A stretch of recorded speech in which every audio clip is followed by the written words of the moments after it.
ദൈവം സമയത്തിന് അതീതനാണെങ്കിൽ എന്തുകൊണ്ടാണ് ദൈവത്തിൻ്റെ നിയമങ്ങൾ മാറുന്നത് എന്ന് പല യുക്തിവാദികളും ചോദിക്കുന്നൊരു ചോദ്യമാണ്. ബൈബിളിലെ പഴയ നിയമത്തിലെയും പുതിയ നിയമത്തിലെയും നിയമങ്ങൾ തമ്മിലുള്ള വ്യത്യാസങ്ങൾ ചൂണ്ടിക്കാട്ടി ദൈവത്തിൻ്റെ മൊറാലിറ്റി മാറുന്നു, അതുകൊണ്ട് ദൈവം യുക്തിപരമല്ല എന്നൊരു വാദമാണ് ഇവർ ഉന്നയിക്കുന്നത്. എന്നാൽ ഇവർ ഈ ഉയർത്തുന്ന ആർഗ്യുമെൻറ്റിൻ്റെ യുക്തിരാഹിത്യം എന്താണ് എന്നാണ് നമ്മൾ ഇന്നത്തെ വീഡിയോയിൽ പരിശോധിക്കാൻ പോകുന്നത്. ദൈവം സമയത്തിന് വെളിയിലാണ്, സത്യമാണ്. എന്നാൽ മനുഷ്യൻ സമയത്തിനുള്ളിലാണ്. സമയത്തിനുള്ളിലുള്ള മനുഷ്യനോട് സംസാരിക്കുമ്പോൾ ദൈവം കാലഘട്ടത്തിൻ്റെ പ്രത്യേകതകൾ പരിഗണിക്കുന്നു. ദൈവം നിത്യതയിൽ ഒരേ പദ്ധതി തന്നെയാണ് വിഭാവനം ചെയ്തിരിക്കുന്നത്. ഈ നിയമം കാലം ബിയിൽ ഈ നിയമം എന്നത് നമുക്ക് മുൻകൂട്ടി തീരുമാനിക്കപ്പെട്ടിട്ടുള്ളത് തന്നെയാണ്.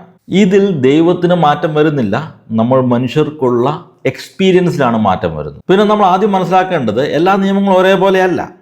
ആദ്യത്തേത് അബ്സല്യൂട്ട് മോറൽസ്. ഇത് ദൈവത്തിൻ്റെ സ്വഭാവത്തിൽ അധിഷ്ഠിതമാണ്.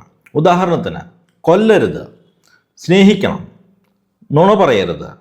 കായേൻ ആബേലിനെ കൊല്ലുന്നത് അതിനു മുൻപ് ദൈവം കൊല്ലരുത് എന്നൊരു കൽപ്പന നൽകിയതുകൊണ്ടല്ല. കൽപ്പന ഉണ്ടെങ്കിലും ഇല്ലെങ്കിലും അത് തെറ്റ് തന്നെയാണ്. രണ്ടാമത്തേത് പോസിറ്റീവ് ലോസ്. ഒരു പ്രത്യേക കാലഘട്ടത്തിൽ പ്രത്യേക സാഹചര്യത്തിൽ മനുഷ്യനെ ഉയർന്ന ധാർമ്മികതയിലേക്ക് നയിക്കാൻ നൽകുന്ന ചട്ടങ്ങളാണിവ. സാഹചര്യങ്ങൾക്കനുസരിച്ച് ഈ ചട്ടങ്ങളിൽ മാറ്റം വരാമെങ്കിലും അതിനു പിന്നിലെ ധാർമ്മിക ലക്ഷ്യം മാറുന്നില്ല.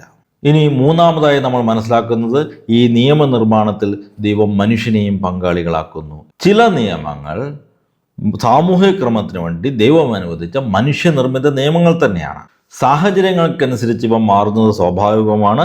ദൈവത്തിൻ്റെ മാറ്റമില്ലാത്ത സ്വഭാവമായിട്ട് ഇതിനെ നമുക്ക് കൂട്ടിക്കുഴയ്ക്കാൻ സാധിക്കില്ല.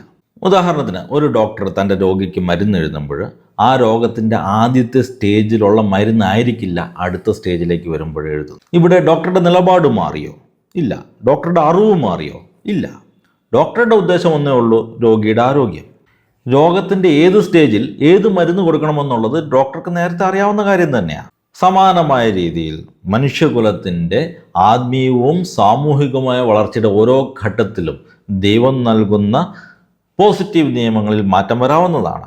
എന്നാൽ നമ്മൾ നേരത്തെ കണ്ടു കഴിഞ്ഞു, ആബ്സല്യൂട്ട് മോറൽസ് ഒരിക്കലും മാറുന്നില്ല. മറ്റൊരു ഉദാഹരണം കൂടി പറയാം. 1-ാം ക്ലാസ്സിൽ പഠിക്കുന്ന ഒരു കുട്ടിക്ക് നൽകുന്ന നിയമങ്ങളായിരിക്കില്ല ഒരു അധ്യാപകൻ 10-ാം ക്ലാസ്സിലെ കുട്ടിക്ക് നൽകുന്നത്. കുട്ടികളുടെ പക്വത കൂടുന്നതിനനുസരിച്ച് നിയമങ്ങളിലെ ഗൗരവതരവും കൂടുന്നു. സമയത്തിന് പുറത്തുള്ള ദൈവത്തിനല്ല, സമയത്തിന് അകത്തുള്ള മനുഷ്യനാണ് മാറ്റം സംഭവിക്കുന്നത്.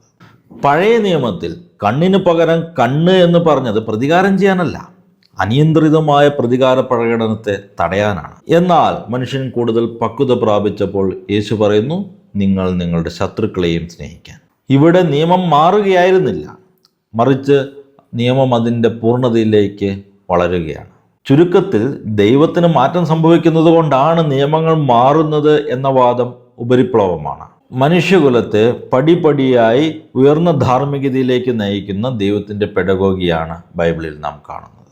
മരുന്ന് മാറുന്നത് രോഗിയുടെ അവസ്ഥ മാറുന്നത് കൊണ്ടാണ്, അല്ലാതെ ഡോക്ടറുടെ അറിവിൽ മാറ്റം സംഭവിക്കുന്നത് കൊണ്ടല്ല. അതുപോലെ തന്നെ നിയമങ്ങളിൽ മാറ്റം വരുന്നത് മനുഷ്യ സമൂഹത്തിൻ്റെ വളർച്ചയുടെ മാറ്റം കൊണ്ടാണ്, ദൈവത്തിൻ്റെ അറിവിലുള്ള മാറ്റം കൊണ്ടല്ല.